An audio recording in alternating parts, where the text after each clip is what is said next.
Okay, so another way that I tell my clients to promote their blog is to comment on other blogs. This is a blog. This is the small business blog of a company in Chicago called Future Simple. Future Simple has a software as a service product called PipeJump. It's actually a CRM. It does all kinds of things. So what they have is they have this blog that's attached to their website that sells the PipeJump product. And so they talk about small business here, and they hired Susan Payton, and she writes blog posts about small businesses. And this one particular blog post, Why Should Small Businesses Blog? And I read her blog post, and I had some value to add to her content. So I wrote a response.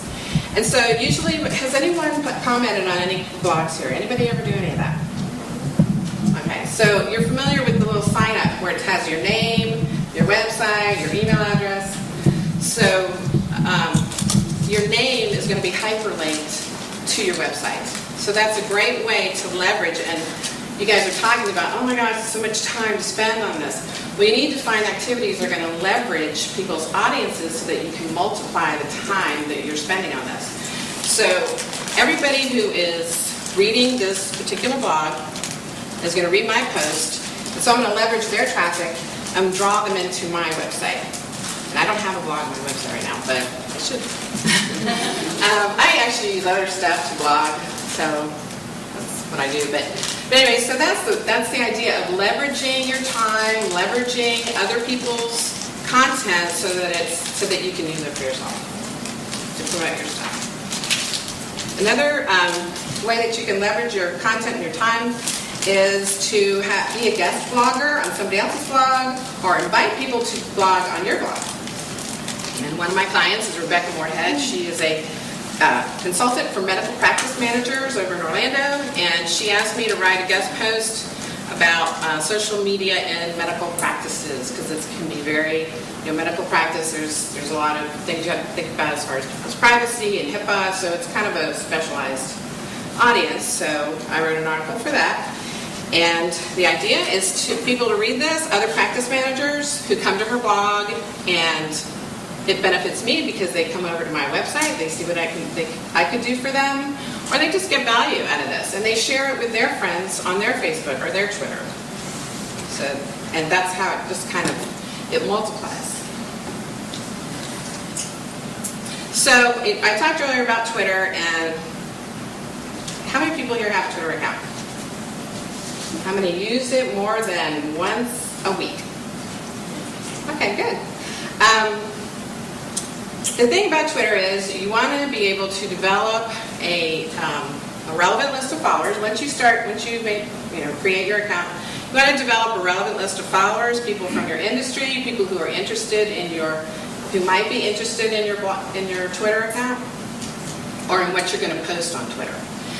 And you can also develop relationships with your Twitter account, and also, once again, leverage the followers. And basically, you want to follow the people that your followers are following, and follow those that you are following.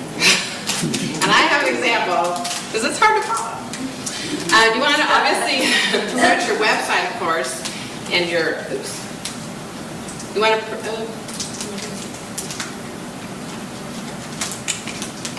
want to promote your website. You want to post URLs. This is another thing that you can do for your website is if there is something in particular, like give me an example of a page that you have on your website that you want people to know about.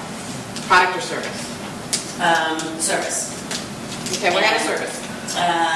Relationships. Relationship counseling. Okay, so your Twitter